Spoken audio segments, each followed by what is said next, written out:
Palavra da Verdade, com Hernandes Dias Lopes. Abra sua Bíblia comigo, por gentileza, no livro de Apocalipse, capítulo 20.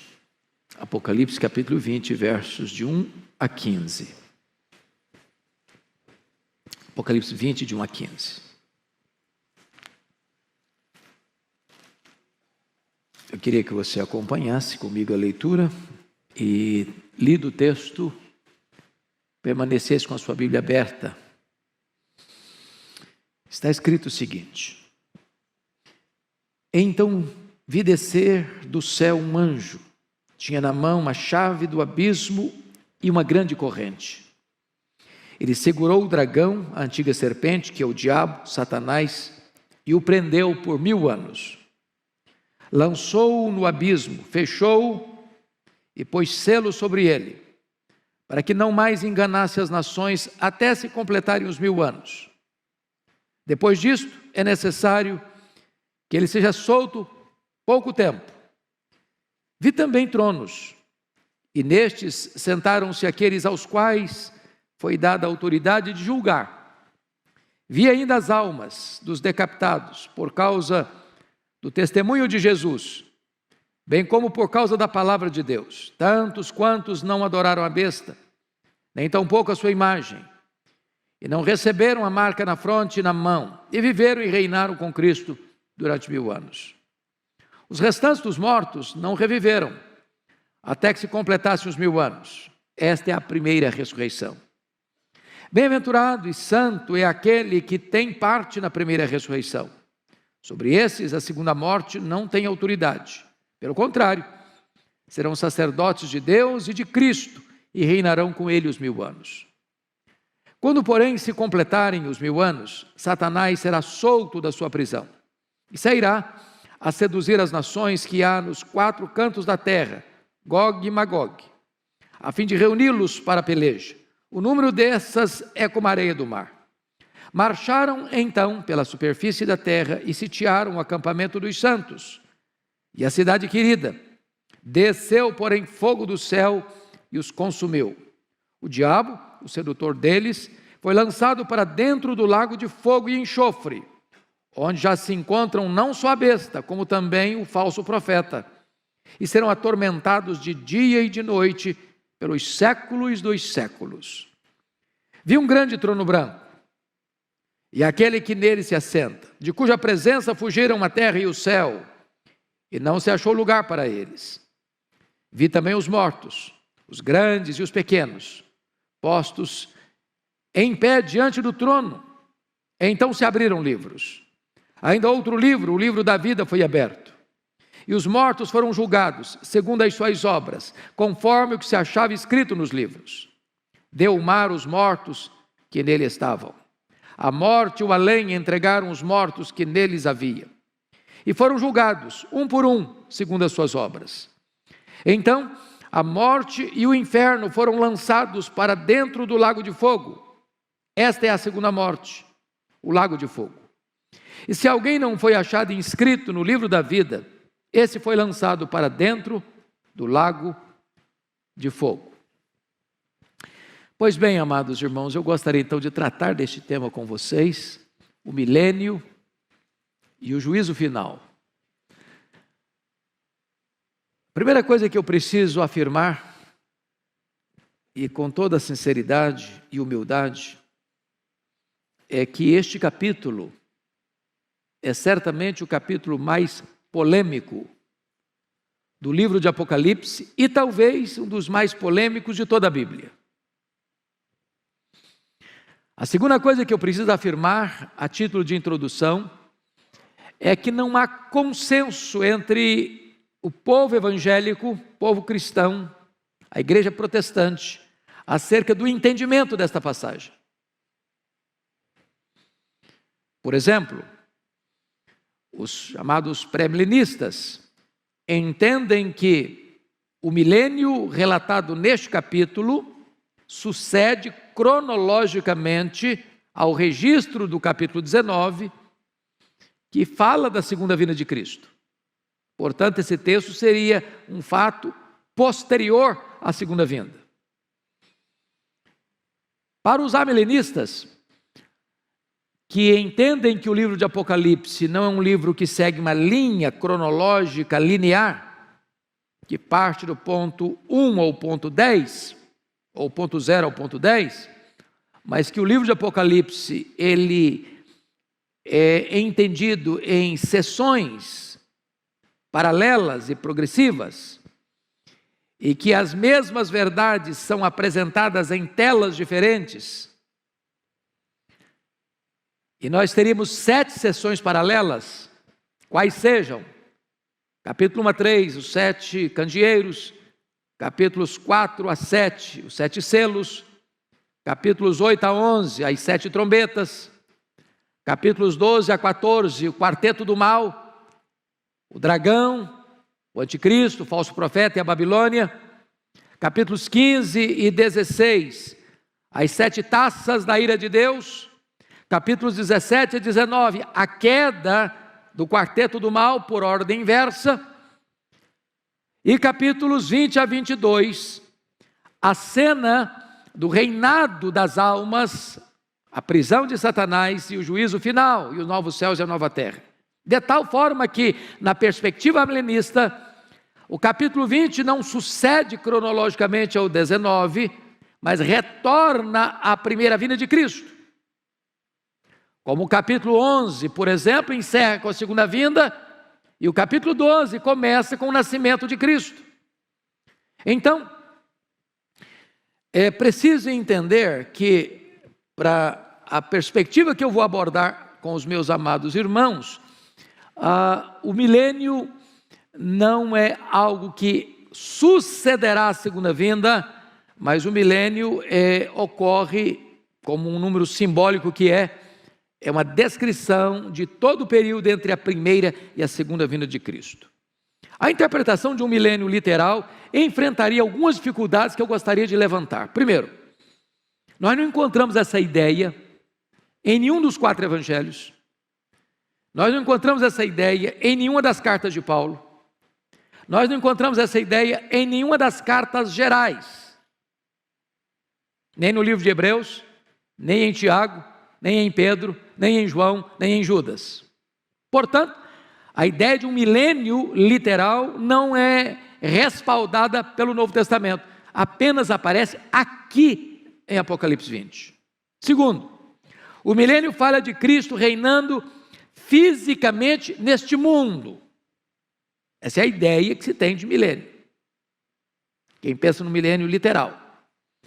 Mas a Bíblia toda nos informa que o reino de Cristo não é político, não é físico, não é terrenal, mas é um reino espiritual. O meu reino não é deste mundo, disse Jesus.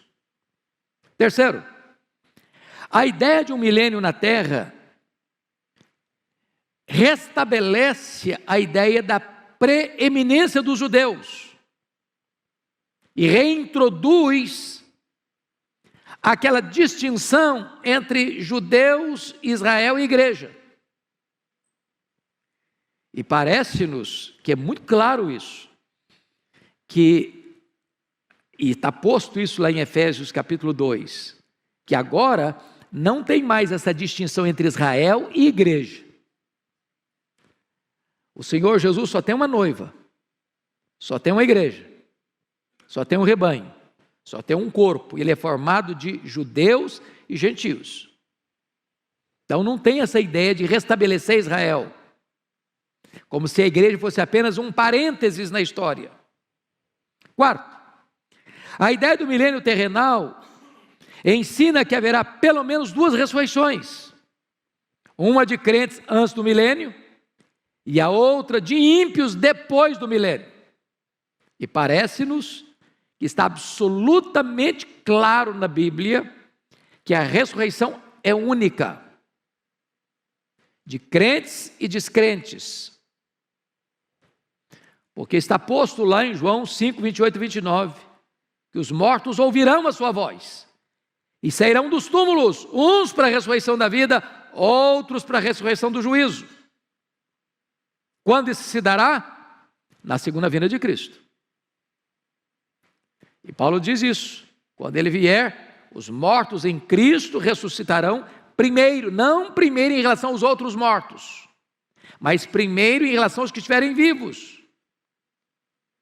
Então a ressurreição é única e se dará na segunda vinda de Cristo.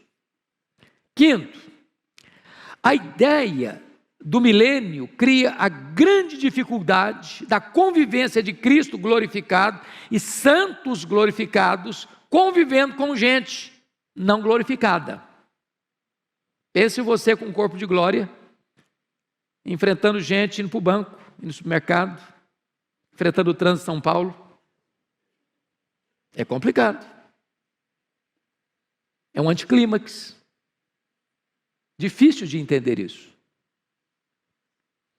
Sexto, como conceber a ideia de que as nações, estando sob o reinado de Cristo durante 1000 anos, de repente se rebelam contra Ele, para declarar guerra contra Ele? É outra situação adversa, para aceitar essa ideia de um milênio literal. E finalmente, todo o ensino do Novo Testamento é que o juízo é universal e seguirá imediatamente à segunda vinda de Cristo. Ele virá, se assentará no trono da sua glória e julgará as nações. Então, o juízo final não se dará 1000 anos depois que ele voltar, mas imediatamente na volta dele. Bom, eu gostaria então, dito isto, de entrar na exposição do texto. E peço que você, com a Bíblia aberta, me acompanhe, porque eu quero tratar de quatro quadros distintos aqui. Primeiro, a prisão de Satanás, dos versos 1 a 3. O que significa a prisão de Satanás? Pois bem, amados, a Bíblia fala, lá em Apocalipse capítulo 1, capítulo 9, versículo 1, capítulo 9, versículo 11, capítulo 11, versículo 7, e nesse texto, que existe um poço do abismo, e que esse poço tem uma tampa, e que esse poço pode ser aberto, e que esse poço pode ser fechado, e que esse poço pode ser selado. É o que está escrito aí. Vi descer do céu um anjo, tinha na mão a chave do abismo e uma grande corrente, segurou o dragão, a antiga serpente, que é o diabo, Satanás, e o prendeu por 1000 anos, lançou no abismo, fechou e pôs selo. Agora preste atenção comigo. Esta é uma linguagem, meus irmãos, simbólica. Como praticamente todo o livro de Apocalipse é um livro de símbolos, de imagens, visuais. Você não pode pensar numa besta, por exemplo, com 7 cabeças e 10 chifres. Desenha isso, veja o que vira. Então, são símbolos que têm significados. Se o diabo é um espírito, ele é, porque os anjos são espírito, e o diabo é um anjo caído. Você não prende um espírito com a corrente. Você não prende um espírito e bota uma tampa. O que significa isso? Significa que esse ser maligno, que é o diabo, que é Satanás, que é a antiga serpente, ele tem sua autoridade e seu poder restringidos. Essa é a ideia da prisão de Satanás. Não significa, entretanto, que Satanás está inativo, mas está limitado. Nas palavras de Lutero, Satanás é um cachorro na coleira de Deus. Ele só pode ir até onde a coleira o permite ir e não 1 centímetro a mais. Deus põe limites. Limites. E qual é o limite que foi imposto a ele? Confira comigo o verso 3. Lançou no abismo, fechou e pôs selo sobre ele, para que não mais enganasse as nações. Então vamos entender o que significa isso. Não mais enganar as nações. Primeira coisa que eu chamo a sua atenção é que, do ponto de vista de hermenêutica, né, pastor Arival, a gente aprende isso no seminário, e aprendo nos livros todo dia, que você não explica um texto claro à luz de um texto obscuro, mas você explica um texto obscuro à luz de um texto claro. Eu acho que serve para a teologia e deve servir para o direito também, acredito. A hermenêutica. Não é isso mesmo? Então, a pergunta é: o que é que o Novo Testamento tem a ensinar-nos acerca da prisão de Satanás? Isso tem a ver com a segunda vinda ou com a primeira vinda? Então, chamo a atenção de vocês para alguns textos. Primeiro, Mateus 12, 29. Vocês se lembram lá que o valente, que é o diabo, ele tem uma casa. Ele guarda em segurança todos os seus bens. Que bens são esses? Pessoas. Até que o mais valente, quem é o mais valente? Jesus. Entra na casa. Tira-lhe a armadura em que confiava, a panóplia dele. Amarra-o. E lhe divide os despojos, arranca os bens dele da casa dele. O que significa isso? Que o diabo, Satanás, ao ser preso, ter sua autoridade, seu poder restringido, ele não tem condições de impedir que uma pessoa que Deus escolheu, por quem Cristo morreu, chamado pelo Evangelho, seja impedida de crer no Senhor Jesus. É o Senhor Jesus que amarra o valente, e o fez na primeira vinda, e não acontecerá na segunda, mas na primeira vinda. Lucas 10, 17 e 18, diz que quando os discípulos regressaram, os 70, possuídos de alegria, dizendo: Senhor, os próprios demônios se nos submetem pelo teu nome, mas ele lhes disse: eu vi a Satanás caindo do céu como relâmpago. Limitação de poder. Jesus Cristo disse em João 12, 31 e 32, chegou o momento de ser julgado este mundo, e agora o seu príncipe será expulso. Eu, quando for levantado da terra, atrairei todos a mim. O diabo não pode impedir isso. Louvado seja Deus, irmãos. Se o diabo pudesse, você e eu não estaríamos aqui nessa noite. Se o diabo pudesse, você e eu não teríamos crido em Jesus. Se o diabo pudesse, nós não teríamos sido alcançados pela graça, lavados no sangue do Cordeiro, selados com o Espírito Santo da promessa, e o nosso nome não estaria no livro da vida. Se o diabo pudesse, a igreja não poderia enviar um missionário sequer, e não haveria sequer uma conversão nos campos missionários. Seu poder foi o quê? Cerceado e limitado e restringido. Essa é a ideia. Essa é a ideia. Pois bem, o que significa? Preste atenção nisso. No finalzinho do versículo 3, é necessário que ele seja solto por pouco tempo. O que significa esse pouco tempo em que Satanás será solto depois do milênio? Veja bem, a Bíblia usa algumas expressões para definir esse momento final que vai anteceder a volta de Jesus. Primeiro, a apostasia. Segundo, a grande tribulação. Terceiro, a manifestação do homem da iniquidade, ou do iníquo, que é o anticristo. Quarto, o pouco tempo de Satanás. Essas quatro expressões apontam para a mesma realidade.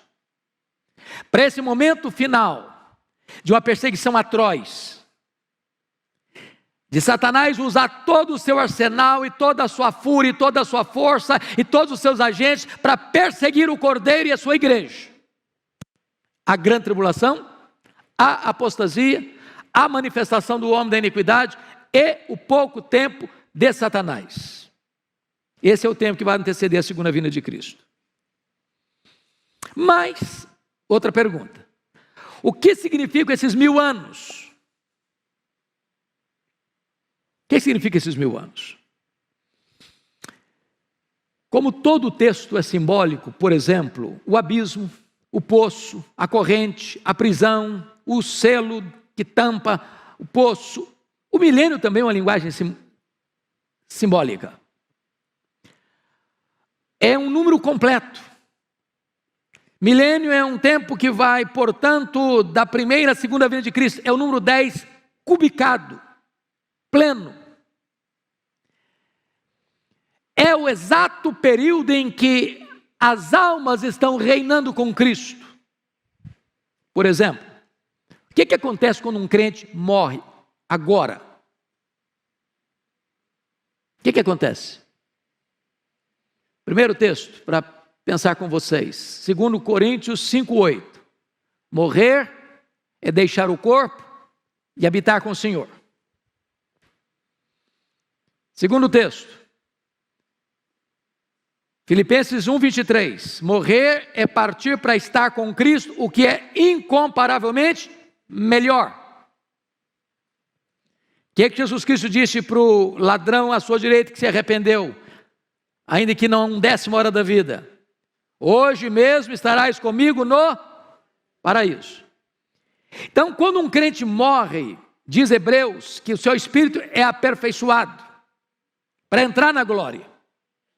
Nesse exato momento, a alma começa a reinar com Cristo no céu. Você sabe disso. O corpo foi feito pó, é pó e volta ao pó, é matéria. Mas a Bíblia diz que Deus soprou nas narinas daquele boneco de barro o fôlego da vida e ele passou a ser alma vivente. O que é a morte? A palavra morte significa separação. Quando uma pessoa morre, o que acontece?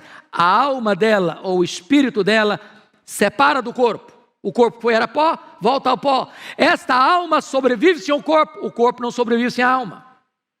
A alma não é aniquilada, a alma não desencarna e reencarna de novo, a alma não vai para purgatório, a alma não fica dormindo.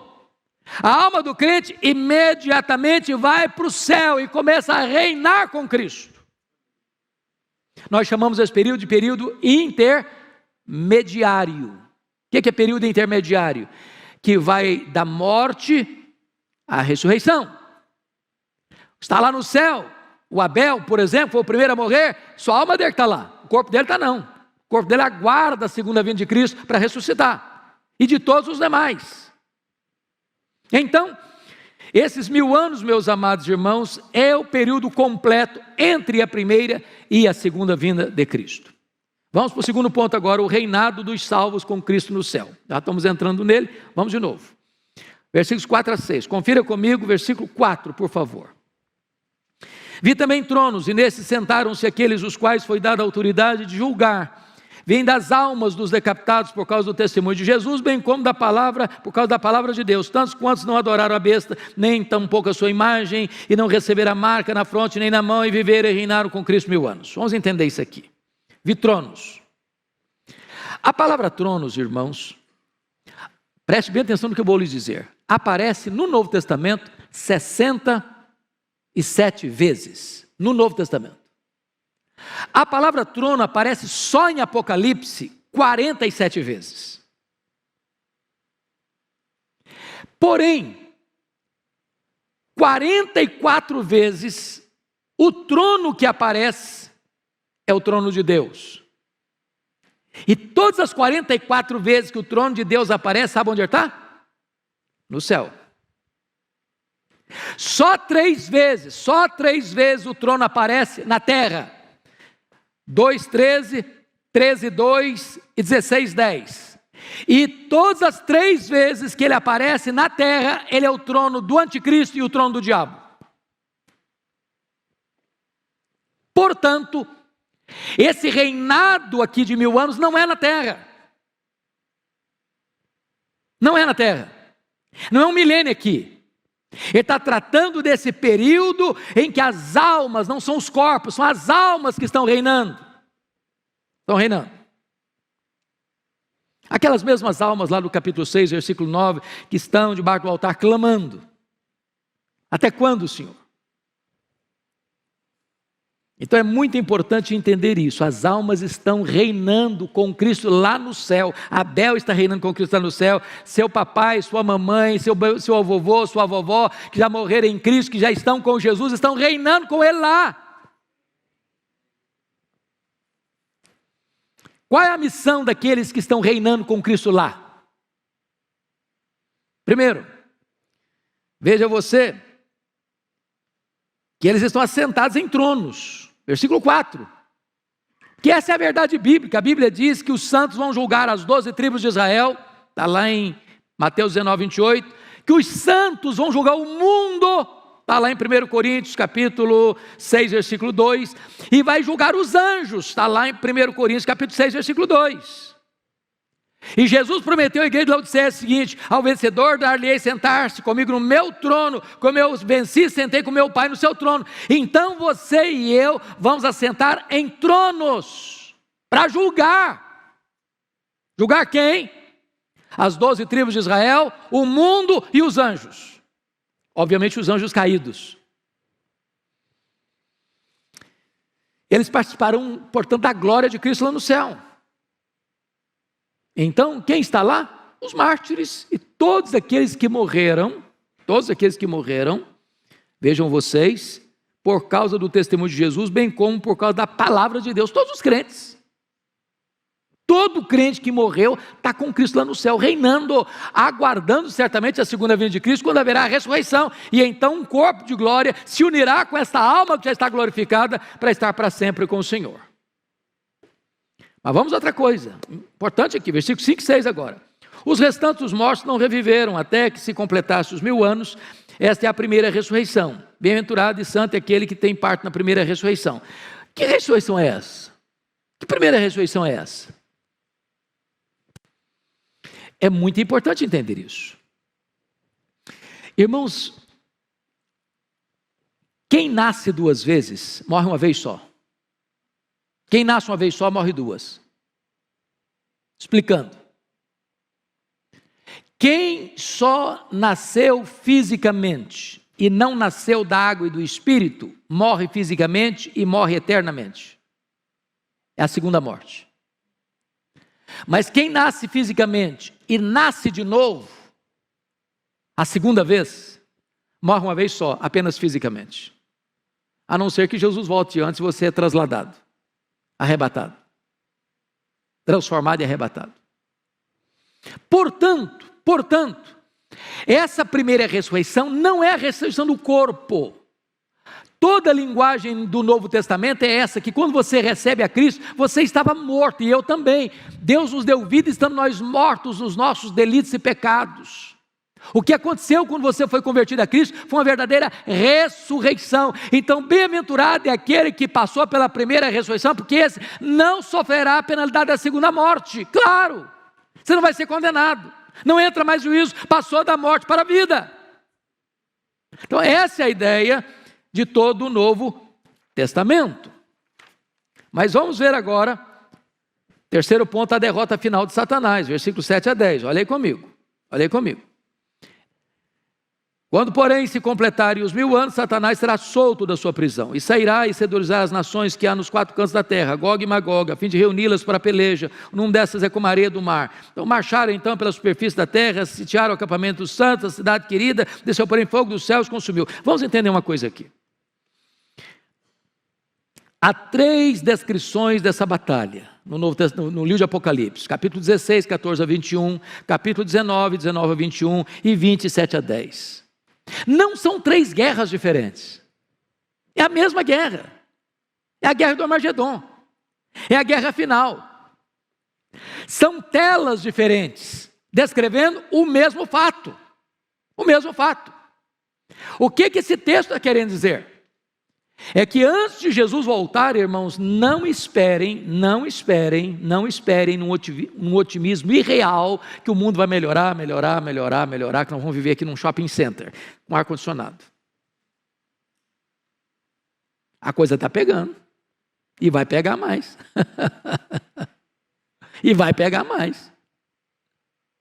Espera tempo fácil não.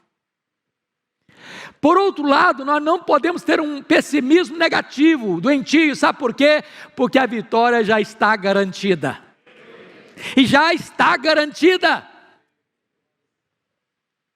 Irmãos, o final da história já está escrito, e a vitória é do Cordeiro e da sua igreja.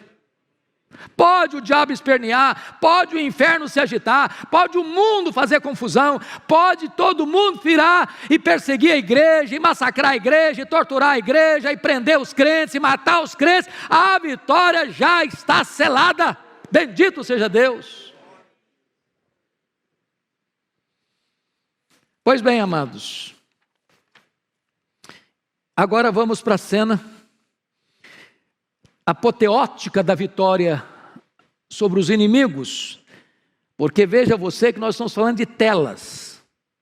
No capítulo 19, versículo 20, você está com a Bíblia aberta aí, está a descrição aí da prisão da besta, com o falso profeta. E diz o texto que os dois foram lançados vivos para dentro do lago do fogo que arde em enxofre. Mas como Satanás, o diabo, a antiga serpente, é o maioral dessa trilogia maligna, João aguarda para descrever isso mais no final. E aí olha o que está escrito no capítulo 10, 20 e 10. O diabo, o sedutor deles, foi lançado para dentro do lago do fogo e enxofre, onde já se encontram não só a besta, como também um falso profeta, e serão atormentados de dia e de noite pelos séculos dos séculos. Então vamos entender uma coisa aqui. Não tem aniquilamento. O que tem é penalidades eternas. Eles vão ser atormentados, o que está escrito aí? De dia e de noite. É claro que é uma linguagem bíblica, porque na eternidade não tem nem dia nem noite, é eternidade. E a Bíblia fala que aqueles que vão para a condenação eterna são trevas exteriores, banidos para sempre. Mas está escrito mais, eles serão o quê? Atormentados. Quando? Pelos séculos dos séculos. Entenda isso, que o diabo não é rei nem no inferno. Ele vai ser atormentado no lago de fogo para sempre e sempre e sempre. Então tem muita gente enchendo a bola do diabo como se ele fosse o comandante, que ele mandasse, que ele reinasse, que lá ele faz... Não, ele vai ser atormentado. Bom, agora vamos para a cena do juízo final, versos 11 a 15, que é o último ponto que eu quero destacar. Primeiro, Cristo se assenta no trono como juiz. Olha o verso 11. Vi um grande trono branco. Obviamente, grande porque é o trono do universo. Julgar todas as nações. Ele é ao mesmo tempo universal e ele é também individual. Branco porque ele é um espelho da santidade e da justiça. E aquele que nele se assenta, de cuja presença fugiram a terra e o céu, e não se achou lugar para eles. Agora pense na majestade desse juiz, na grandeza desse juiz, na honradez desse juiz, que não macula sua toga, que não mancha suas vestes sagradas, que nunca deixou se subornar para condenar o inocente ou para inocentar o culpado. Ele é o reto juiz. Ele é o justo juiz. Ele é o próprio Cordeiro. Ele é o próprio Senhor da igreja. Ele é o próprio Salvador da igreja. Ele é Jesus. Ele foi escalado para essa função. Ele é o juiz. E ele é tão glorioso, ele é tão majestoso, que na presença dele o céu e a terra ficam com vergonha e se encolhem. Segundo lugar, os mortos ressuscitam para o julgamento. Olha versos 12 a 14. Vi também os mortos, os grandes e os pequenos, postos em pé diante do trono. Então, quem vai estar lá? Todo mundo. Crentes, não crentes, grandes, pequenos, ricos, pobres, doutores, analfabetos, ateus, agnósticos, místicos,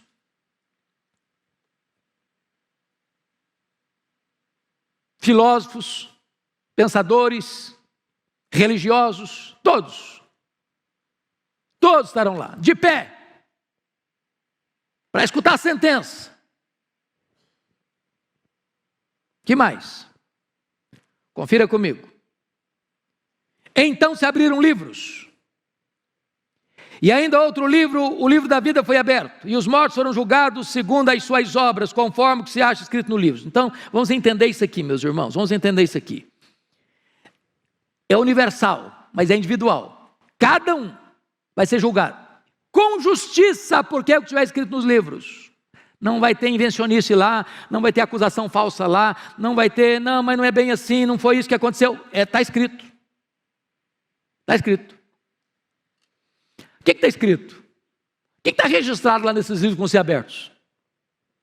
Primeiro, as nossas palavras. Vamos dar conta no dia do juízo por todas as palavras frívolas que proferimos. Nesse quesito, quem se salva? Ninguém. Deixa eu só fazer um checklist breve e rápido aqui. Alguma vez você já falou mal dos outros? Já espalhou fake news também? Você já xingou alguma vez? Já contou alguma piadazinha meio sem graça? Ficou com vergonha depois, mas contou? Já se destemperou emocionalmente, já perdeu o controle emocional, já falou asneira? Bom, se você falar para mim que nunca, eu vou duvidar da sua honestidade. Então, nesse quesito, culpado. Segundo quesito, vai estar escrito lá no livro. Nossas obras. O que você fez? Seu pai não viu, sua mãe não viu, sua mulher não viu, seu marido não viu, seus filhos não viram, seus amigos não viram, seu pastor não viu, sua igreja não viu, nem a lei viu. Você fechou a porta do quarto, apagou a luz. Mas Deus estava lá. Está escrito. Você não lembra mais, mas está escrito. Apagou da minha memória, mas está escrito. Terceiro, então nesse quesito, quem se salva? Ninguém. Terceiro quesito do julgamento. As nossas omissões. Se você sabe que deve fazer o bem e não faz, você está pecando. Diz a Bíblia que se você guardar toda a lei e tropeçar num único ponto, você é culpado da lei inteira. Sabe por quê? Porque a lei exige de você perfeição. Perfeição. Maldito é aquele que não perseverar em toda a obra da lei para cumprir. Então você está dentro da sua casa, não falando mal de ninguém, não fazendo mal para ninguém, cometendo um pecado de omissão. Nesse quesito, todos culpados. Quarto elemento do julgamento, os livros vão ser abertos. Os nossos pensamentos. Deus vai julgar o segredo do coração dos homens. Passam pela sua cabeça mais de 10 mil pensamentos por dia. E se Deus quisesse nesta noite fazer o que fez lá na época de Daniel e botar nessa tela ali o que você e eu pensamos essa semana, nós sairíamos daqui com a cara coberta de vergonha. Nesse quesito, culpados. Qual é a pessoa que vai ser salva pelas obras? Quem vai ser salvo pelas obras? Ninguém. Ninguém. Mas veja você que então esse julgamento é o quê? Justo. Ninguém vai poder se espernear no tribunal de Deus. Não, eu mereço. Não, eu pratiquei o que é certo. Eu não mereço ir para o inferno. Não, merece sim. Merece sim. É justo. Não vai se tirar o mérito de ninguém. Mas todos são culpados. Todos pecaram e destituídos estão da glória de Deus.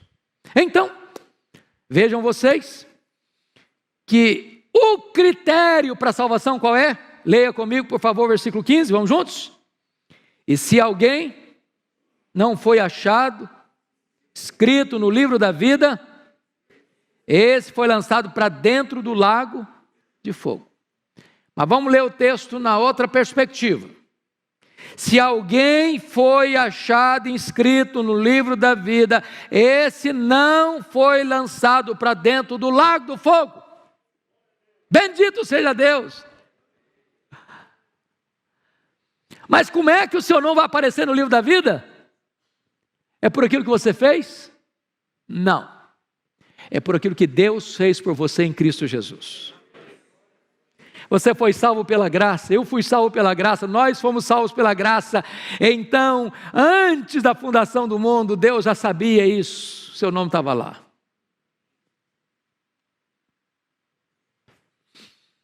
E aí você, em vez de ser lançado no lago do fogo, você vai ser convidado para as bodas do Cordeiro. Vai entrar para uma festa que nunca mais vai acabar. E você vai reinar com Cristo. E você vai se alegrar em Cristo. E você vai conhecer a Cristo. Você vai fruir a presença de Cristo. E você vai desfrutar da bem-aventurança eterna. Mas eu quero concluir olhando com você o versículo 14. Então a morte e o inferno foram lançados para dentro do lago do fogo de enxofre, ou melhor, para dentro do lago de fogo. Esta é a segunda morte, o lago de fogo.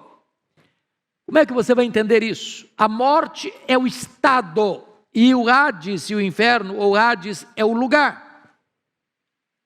A morte é o estado, o Hades, o inferno, é o lugar. A Bíblia diz que a morte é o último inimigo a ser vencido.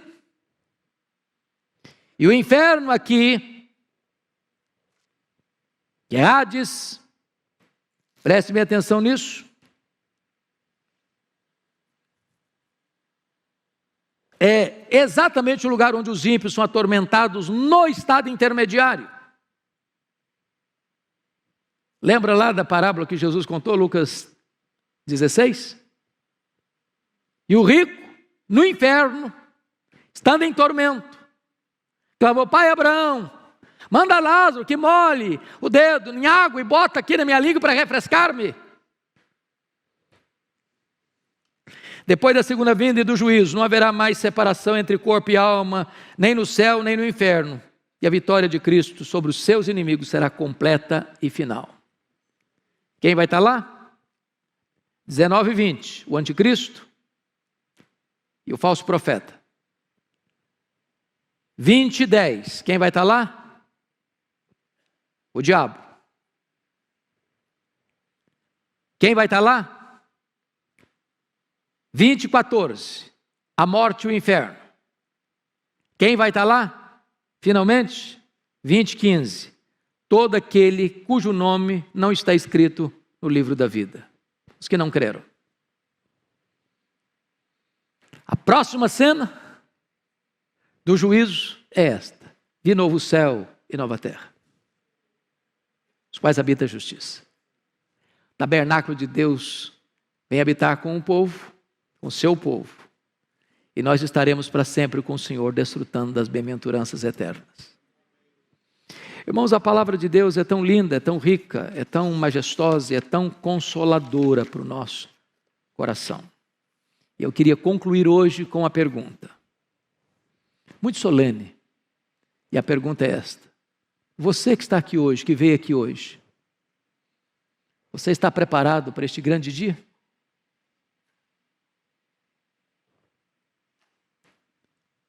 De que lado você estará naquele dia?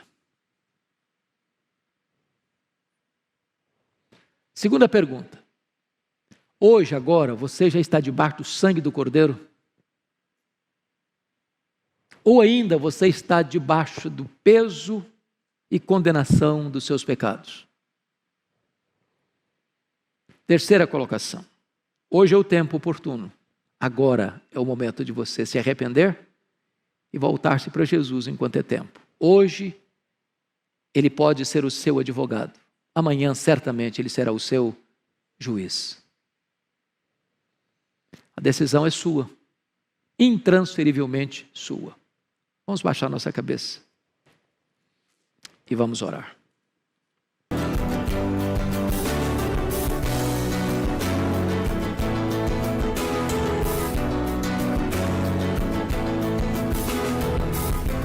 Palavra da Verdade, com Hernandes Dias Lopes.